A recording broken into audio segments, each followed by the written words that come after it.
Peace everyone, welcome to Izayaa's kitchen. So today I'm going to be making a recipe, obviously rooted in Dominican spices. And what I'll be making today is Dominican style spaghettis.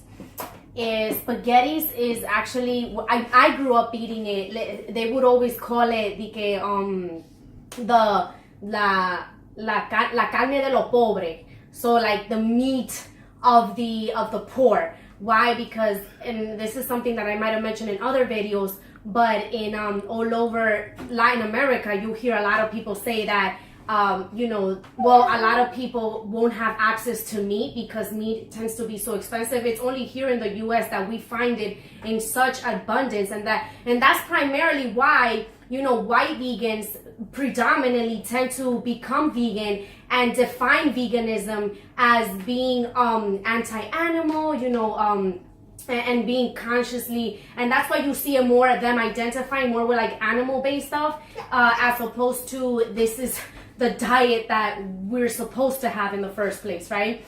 And so with the Dominican style spaghettis, right, it comes full round because as I grew up in la carne del pobre, right, entonces like when you didn't have access to meat, because spaghetti is so cheap and comes in such bulk, you find that they would make this in bunches. I was never like a beach person, like we would go to the beach, but it wasn't like all the time. So that culture of the empaguetazos going into the beach was something that I saw, but it wasn't like, all the time. We did the rios, we did the rivers. So en los rios, you would take like this olla bien grande, and the caldero had, a bunch of espagueti, and we call that un empaguetazo. And usually the spaghettis themselves, you can make them with chicken. I eat it with chicken. And one of the most popular one is salami, and I'll tell you why. Right, salami, when you think about it, is also a very cheap product, because what you're doing is you're packaging into a tube all the leftovers from pork, beef, right, the parts that were not used in the butchering of the animal. So then you get, you put some spices, you put some peppers, that's why it looks so red. And then what makes it look even redder, which is even something more scary to think about, is the preservatives that they put and the artificial flavoring that they add in there. When you look at these agents, like it'll be like a 3-letter word, like you can't even pronounce it. The shit sounds like it's in German and shit, and you be like, what the fuck is this? And it's like this long ass name. So that's, they add that in there, and obviously that's, that's also something that they would put in the spaghetti when it was, lacking, when they had it actually, right? And they were basically cutting in cubes, and you're gonna see me today make obviously a vegan version of that. So I want to start off by going over what we're gonna put in the spaghettis. First of all, I want to show you the spaghettis that I'm using, because I am not using wheat-based spaghetti, wheat semolina. That's what you'll find in all the supermarkets. That's right, because the Italians, that's what they gave us. I also wanted to build on noodles real quick. Very, very short. Noodles are ancient, meaning, right, ancient to us could have been like 30,000 years ago, right? First, even some of us is 5,000 years ago, 2,000 years ago. I'm talking about when you trace noodles, you will find that their origins are not really Europe. Their origins are really Asia via Africa. You see the adaptations that the Italians took, right? They're very known for their spaghetti. So you see them kind of adapting, right? And what grows, and then they use what the locality of their vegetables and fruits and put them into this noodle dish, which is right. So that's really, when you trace the origins of the noodle, you will find that it is Asians arrived via Africa. So I'm going to show you today, I'm not using wheat semolina, right? For those people that are gluten intolerant, this will be a great option for you. I love brown rice based spaghettis. I'm going to show you this brand that they sell that is very popular, and it's called Izayaa. All right, it's pasta joy ready, and it's a brown rice pasta. There's tons of other pastas out there. There's like spinach-based pasta. You'll find spinach-based pasta. You'll find a red lentils-based pasta too, I've seen before. So what we're gonna start with now, I'm gonna turn on the oven. So I'm using about a tablespoon to a tablespoon and a half of coconut oil. This one particular version that I'm using is refined. So I'm putting it, letting it melt. It was pretty solid.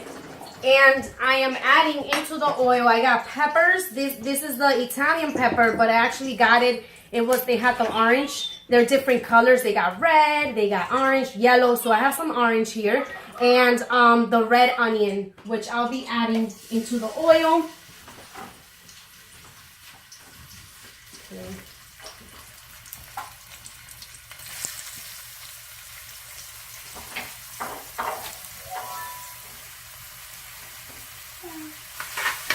I'm also gonna add mashed garlic that I had mashed with the pilon.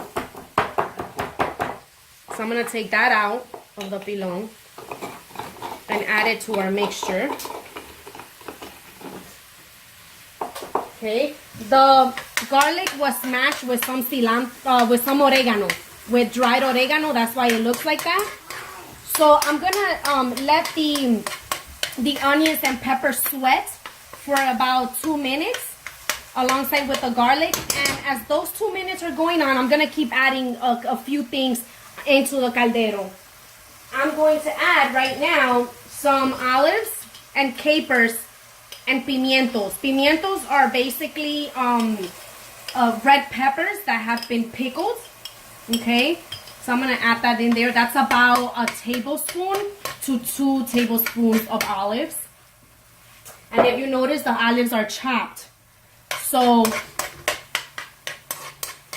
that means they've been pitted and they're safer to eat when we're munching into the spaghetti. While that's going on, I have vegan salami, which is going to go into, right, which is like these sausages. This is the Tofurky brand, by the way. And the Tofurky brand, very righteous ingredients. So I'm going to cut them in their circular shape. All right, so these are, again, this is the Tofurky brand, and they make all kinds of flavors. All right, they have like about 4 to 5 different ones. This is the one that most resembles the salami that Dominicans use. There's also a couple other brands out there that make pretty cool vegan salami, and this is really just like tofu. Using the coconut oil again, I'm gonna quickly saute, I'm gonna quickly just brown up these sausage pieces.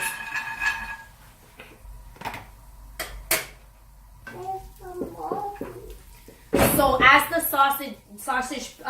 cut sausage pieces are browning up, I'm gonna continue back to the sauce here that I have going. I'm gonna add tomato paste.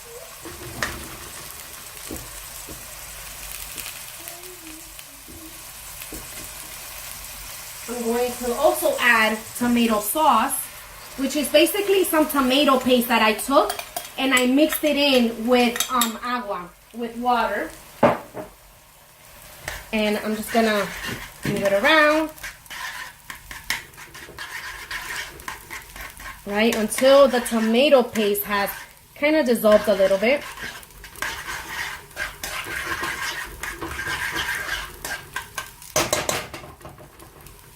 I'm gonna go ahead now and add some spices. Usually, right, I use the adobo, right? So I'm putting some garlic powder into the mixture. I'm putting some turmeric, some black pepper. While that's going on, I'm gonna flip these.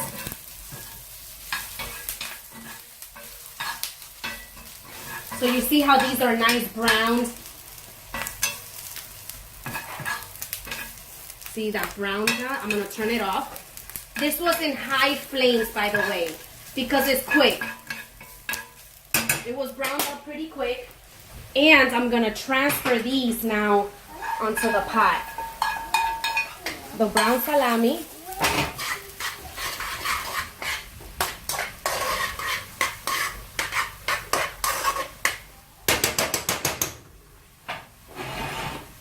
Okay. Another thing that goes with this is I'm gonna add some butter.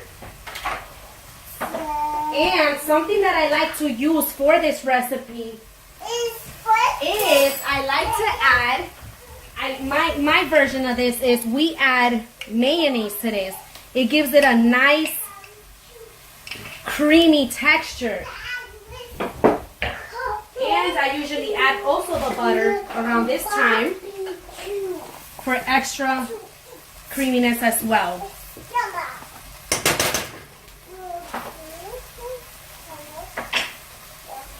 And at this point, I also add a little bit of water.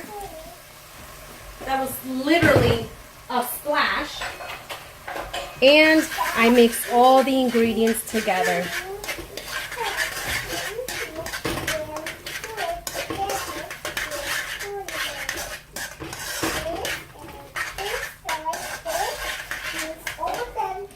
And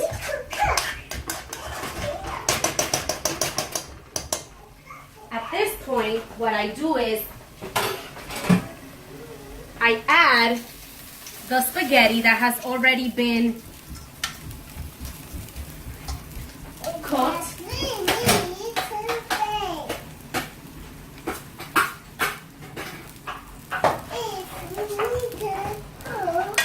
And I'm just gonna mix everything, all the ingredients, let everything come together. And I continue to mix. As the spaghettis are finishing, just all the flavors coming together, I put the top on it so that all the flavors can come together. It's under very low fire right now. And what I'm gonna serve it with, well, los spaghetti, they go good with, usually my favorite is during lunchtime, we used to have it with rice and cabbage salad, repollo. Other times you can have it with, you can just have it with boiled green plantains, with totones and a green salad, or you can have it how this is what I have today on handy. I have plátano maduro, so I'm gonna slice it. The usual maduros, you guys always see it, right? The maduros are usually cut this way by other Caribbean folks. Dominicans, I grew up seeing it, us eating it like this, slicing it up. So I'm slicing it, and that's how I'm going to lightly fry them. Okay, so I'm gonna put them here in this skillet that I have oiled up.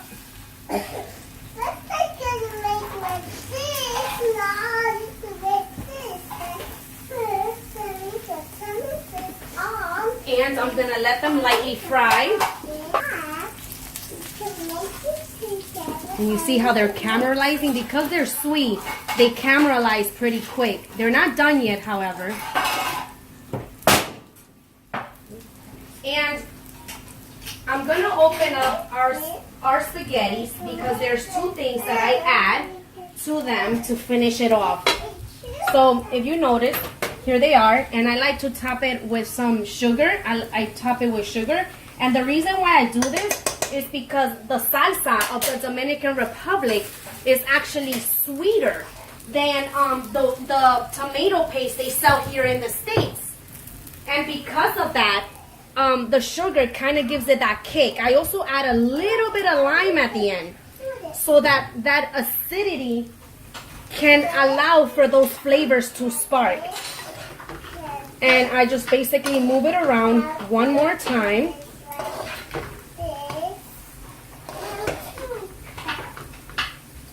And I will close it back up so that I can focus on the plátanos maduros.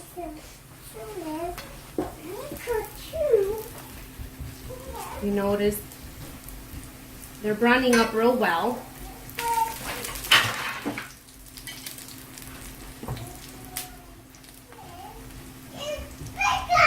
So I'm going to turn them around one more time.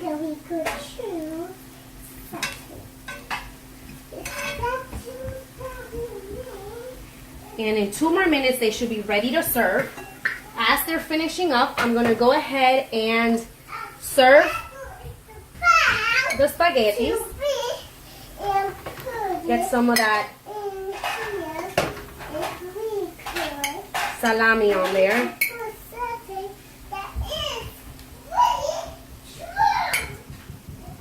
And I'm going to go ahead and serve it with the maduros that have been fried. And there you have it. Different angle. And I'm going to go ahead and try it. Let you know if all the flavors did come together. Yummy. Now we put it together and we can make it as we make it. And I like a little bit of everything. So I'm going to have it with some maduro.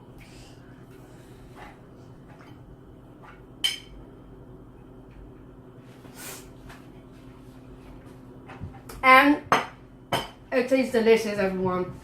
The flavors are great. I can feel that sweetness of the sugar kind of just bringing that tomato sauce and giving it that life. And the maduros themselves add on a lot.